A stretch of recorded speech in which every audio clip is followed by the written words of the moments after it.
오늘 말씀 제목은 보이지 않는 길이라도 가라라는 제목으로 같이 말씀을 나누겠습니다. 이렇게 말씀 제목을 잡은 것은요, 지난주 말씀에 보면 하나님께서는요 아브라함의 이름을 아브라함으로 바꾸어 주셨습니다. 그리고 오늘은 아브라함의 아내 사레를 사라로 이름을 바꾸어 주시는 겁니다. 그러니까 지금까지는 내가 내 인생의 주인이 된 삶을 살아간다면 이제부터는 하나님이 주인이 된 삶을 살아가는 것이기 때문에 그게 사실은 우리 생각에는 더 막연해 보일 수 있기 때문에 보이지 않는 길처럼 여겨질 수가 있다라는 것이에요. 그러나 그 길 가운데 하나님이 우리와 함께 하시겠다라는 약속이 오늘 말씀에 보면 나옵니다.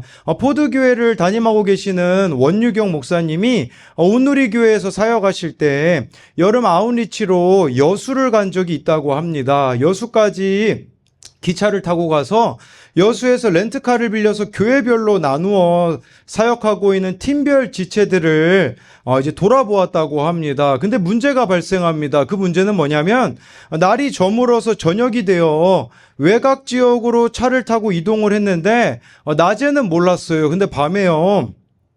네, 밤에 보니까 라이트의 헤드라이트가 켜지지 않는 것입니다. 여수 시내에선 어느 정도 괜찮았는데 외곽 지역으로 가서 산길에 접어드니까 공포물이 되었다고 합니다. 설상가상으로요. 네, 가로등이 하나도 없었다고 합니다. 길이 보이지 않았다고 하더라고요. 그러니까 사방이 낭떠러지 같이 보이는 거죠.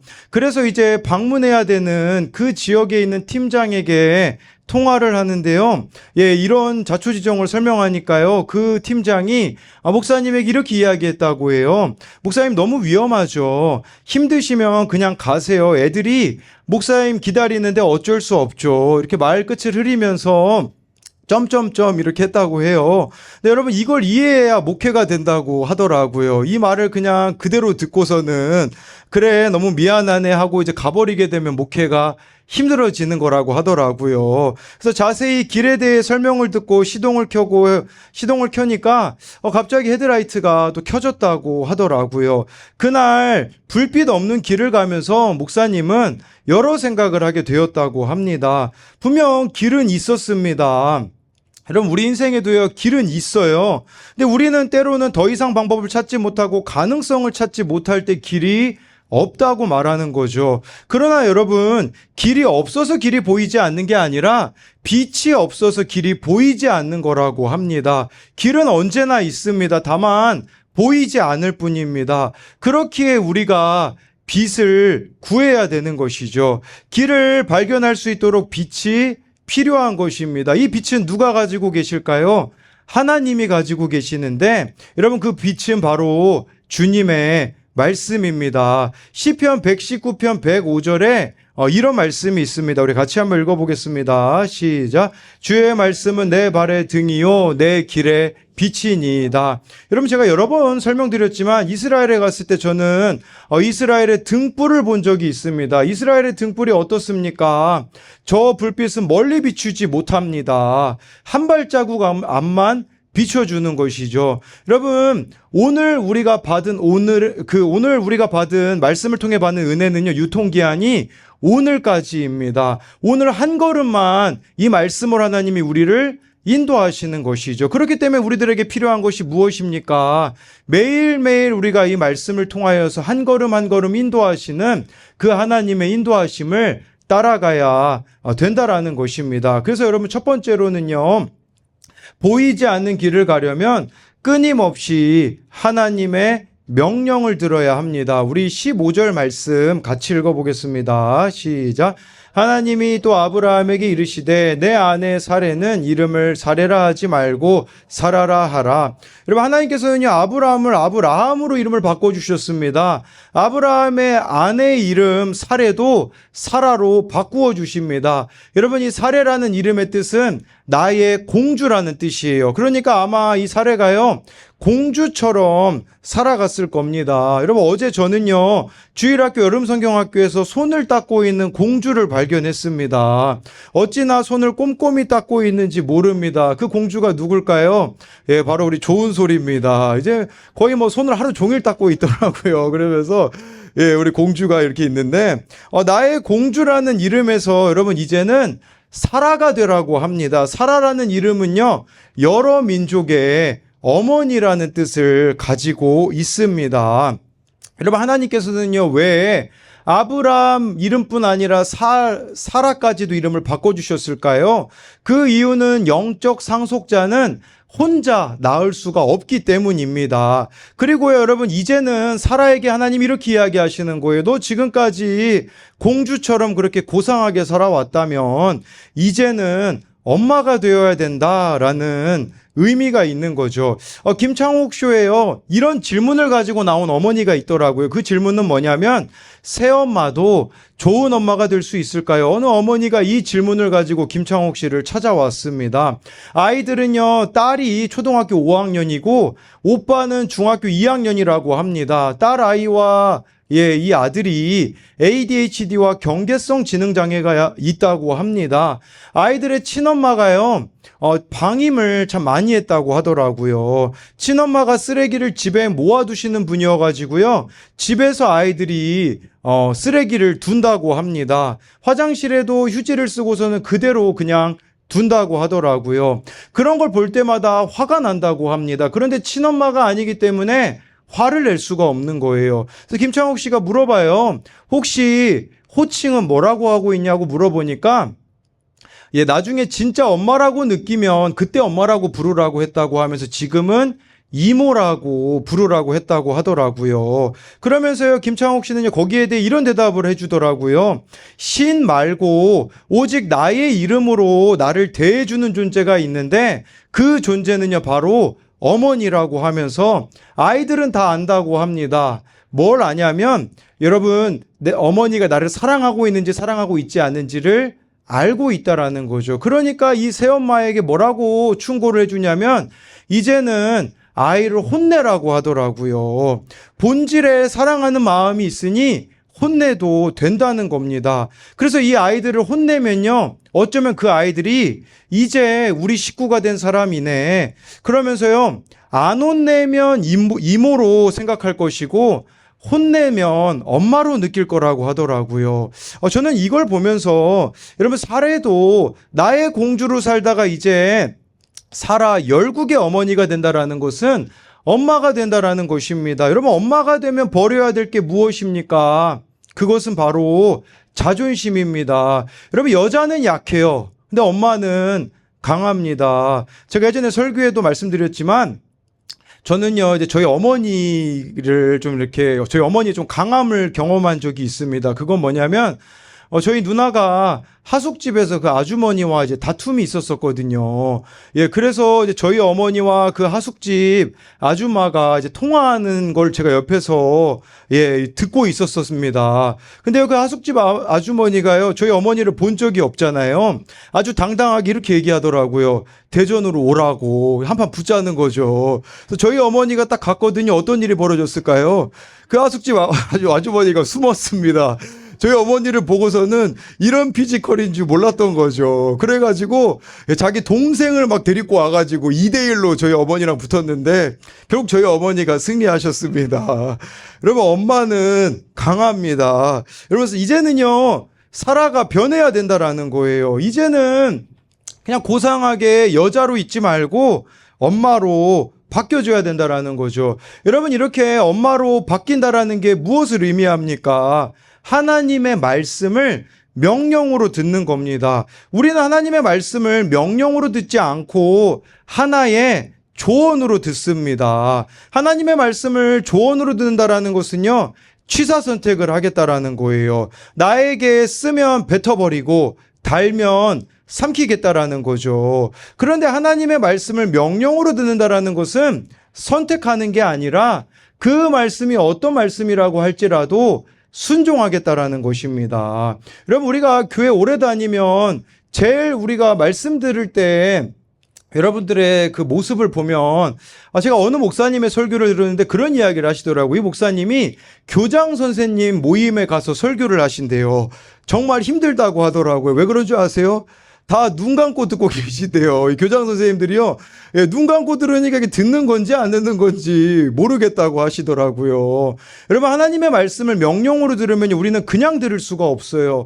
어떻게 이 한 말씀이라도 내 삶에 적용할까? 어떻게 한 말씀이라도 내가 살아낼까를 고민하면서 듣는 게 하나님의 명령으로 듣는 거죠. 그래서 15절에 보면 하나님이 명령하신 거잖아요. 살아라 하라 라고 명령하셨다라는 것은, 이것은요, 사라가 어떤 상태인지 사실 여러분 지금 이름을 이렇게 바꾸어 줄 만한 그런 행동을 사라가 한 적이 있습니까?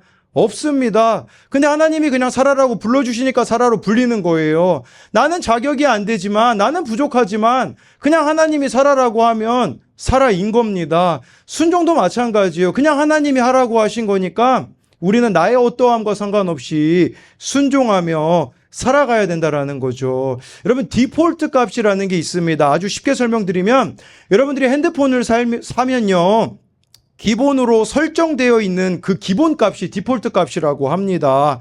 우리 인생도 마찬가지예요. 각자가 다 디폴트 값이 있습니다. 근데 문제는 뭐냐면 이미 이게요, 굳어버리게 된 거예요. 내 생각들이 이미 설정되어 있어요. 그래서 같은 방식으로 생각하고 살아온 대로 살아가는 거죠. 그런데 여러분들이 하나님의 말씀을 명령으로 받아들인다라는 것은 내가 이미 설정해 놓은 이 디폴트 값을 포기하는 거예요. 내 생각과 다를지라도 하나님의 말씀이라면 따르겠다라는 겁니다. 내가 지금까지 살아온 방식과 너무 다를지라도 하나님의 생각을 따르겠다라는 거죠. 그런데 여러분, 하나님 말씀 명령 우리가 안 받아들이는 이유가 뭐겠습니까? 이 디폴트 값을 포기하는 거는 너무 어렵거든요. 불편하거든요.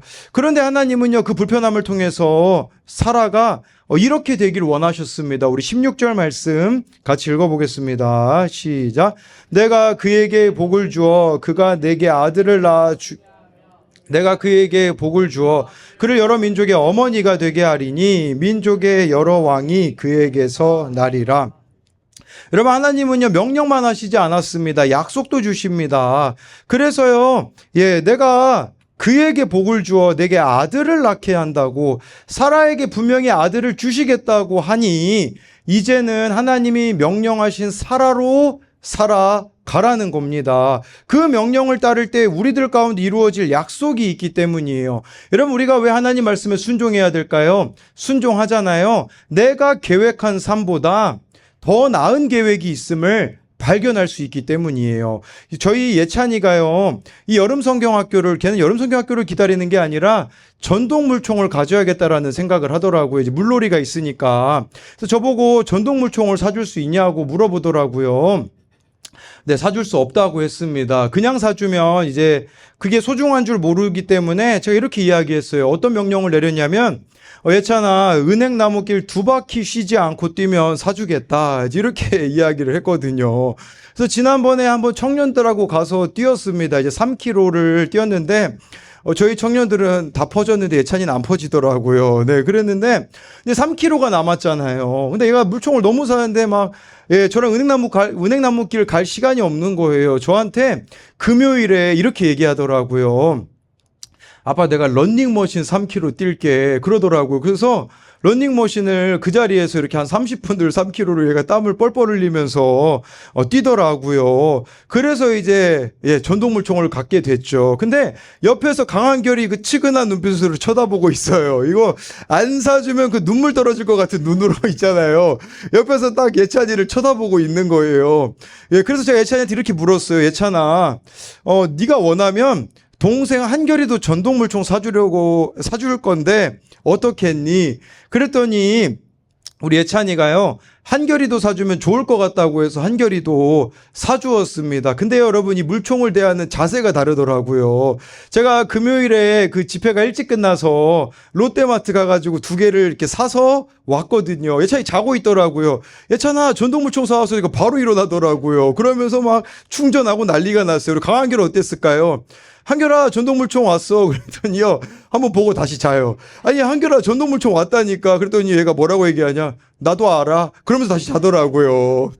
예, 제가 이 이야기를 왜 드리냐면, 여러분, 하나님이 우리에게 이게 바로 명령을 주시는 이유예요. 하나님께서는 우리가 하나님의 명령이 말씀을 따를 때에 분명히 16절에 복을 주시겠다라고 약속하고 있기 때문이라는 것이죠. 예, 그래서 이것에 대한 두 가지 적용 질문은요. 하나님의 말씀이 나에게는 명령으로 들립니까? 아니면 많은 선택지 중에 하나로 들립니까? 나의 변하지 않는 디폴트 값은 무엇입니까? 이것은 여러분들의 그 변하지 않는 고정관념, 생각 또는 삶의 방식을 말하는 겁니다. 네, 두 번째로요. 보이지 않는 길을 가려면요. 하나님 앞에서 무장해제해야 됩니다. 우리 17절, 18절을 같이 읽어보겠습니다. 시작. 아브라함이 엎드려 웃으며 마음속으로 이르되 100세 된 사람이 어찌 자식을 낳을까? 사라는 99세니 어찌 아브라함이 이에 하나님께 아뢰되 이스마엘이나 하나님 앞에 살기를 원하나이다. 여러분 17절 말씀에 보면요. 하나님께서 사라가 아들을 낳게 될 거라고 말씀을 하셨는데 아브라함의 반응은요. 엎드려서 웃었다라고 나와 있어요. 예, 내년이면 100살이 되거든요. 아브라함은요. 그리고 사라는 90세가 되는데 어떻게 이것이 인간적으로 출산할 수 있느냐라는 거예요. 그러니까 하나님께서 하시는 말씀은 어디에서도 들어보지 못한 황당한 이야기로 여겼기 때문에 웃었다라는 거예요. 그러니까 18절에 보니까요. 아브라함은 타협하려고 하죠. 이스마엘인 하나님 앞에 살기를 원합니다. 이걸 원어로 보면요. 이스마엘이 하나님 얼굴 앞에서 살기 원합니다. 그 뜻이에요. 예, 이것은요.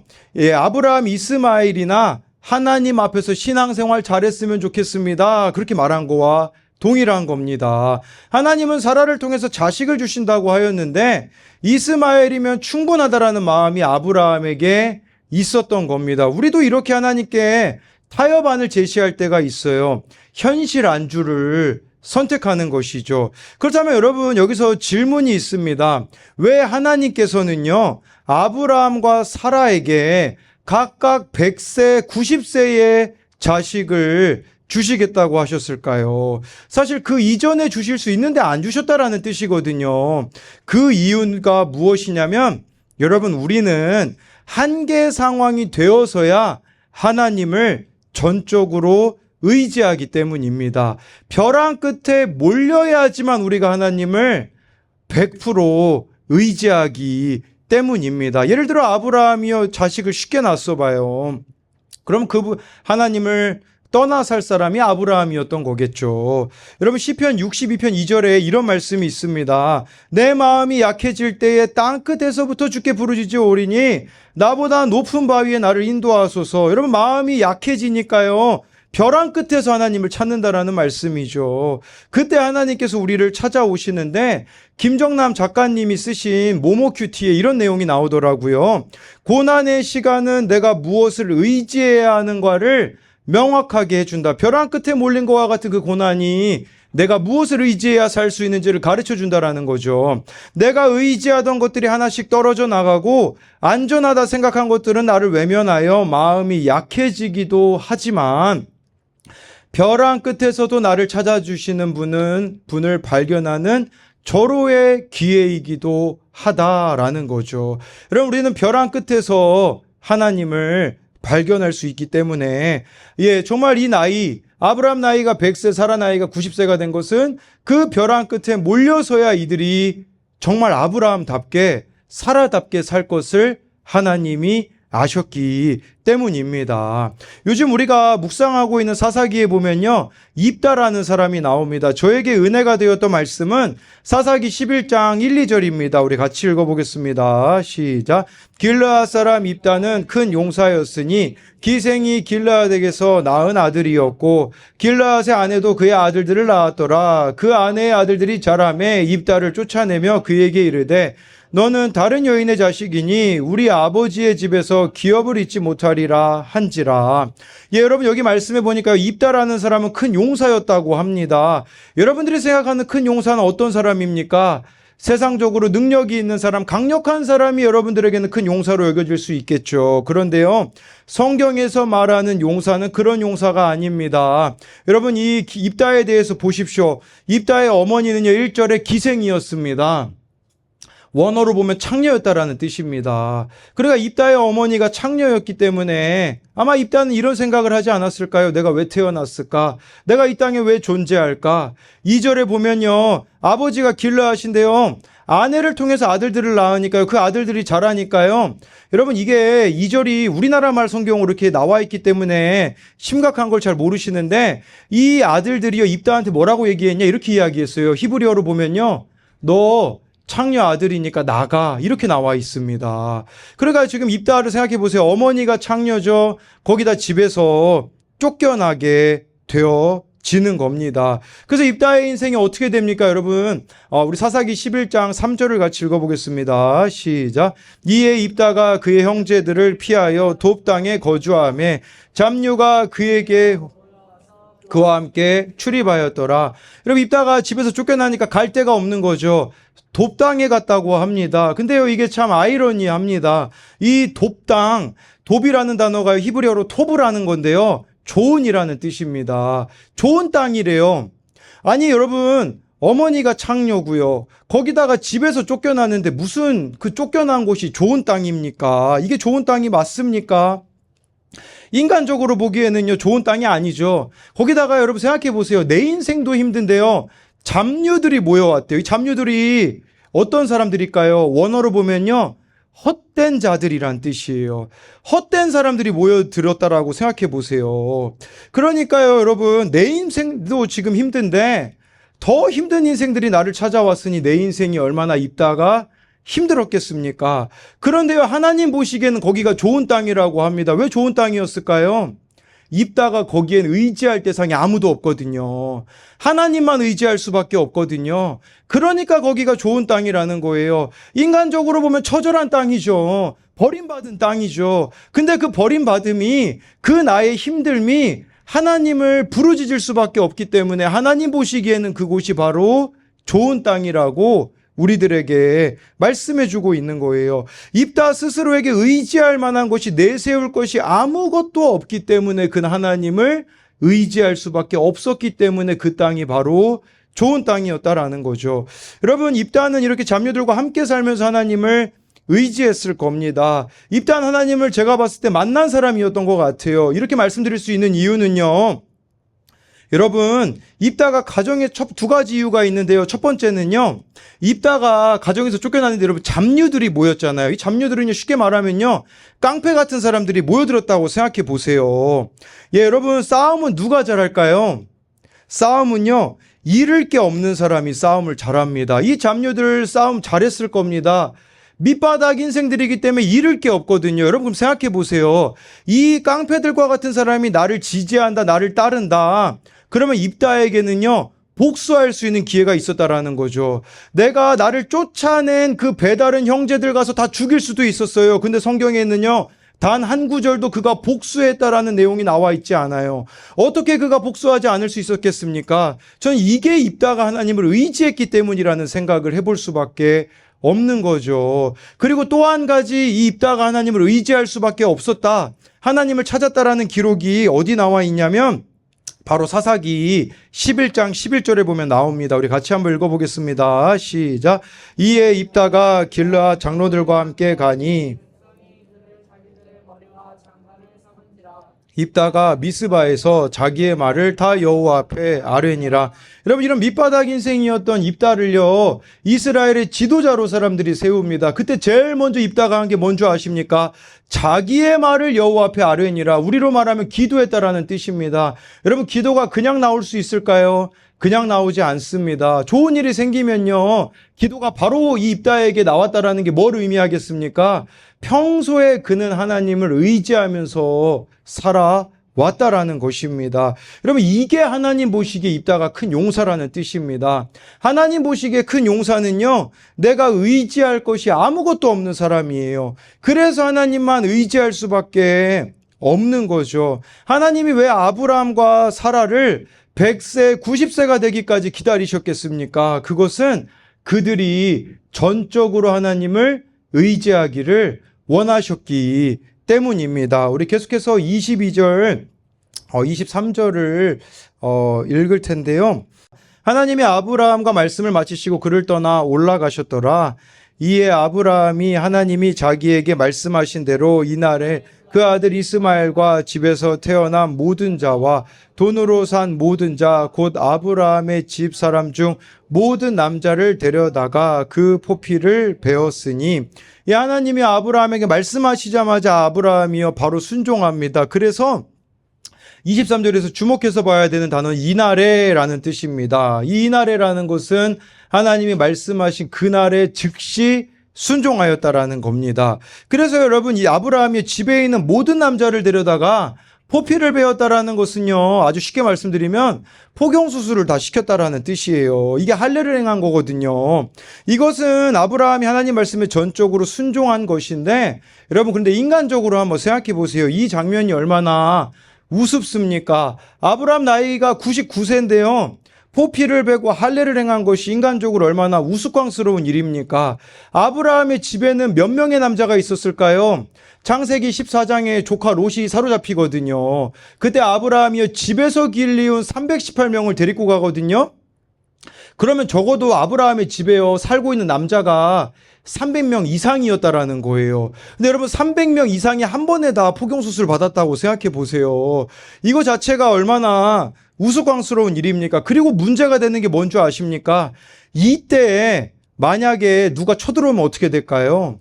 지금 이 할례 받았다라는 것은요, 무장해제가 된 상태였다라는 뜻이에요. 누가 쳐들어와서 죽이면요, 그냥 한 사람이 죽일 수 있어요. 이 300명 넘는 사람이요 다 죽일 수 있거든요.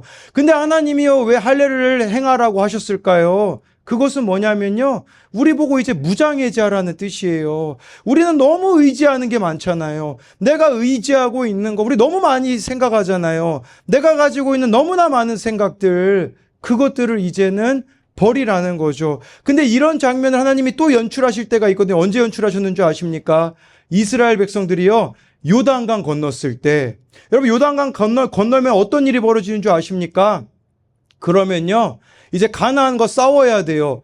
지금 요단강 건너기 전이면 안전지역입니다. 아직 가나안 땅에 안 들어간 거예요. 근데 가나안 땅 들어가자마자 하나님이 이스라엘 백성들에게 나중에 보면 뭘 요구하시는 줄 아십니까?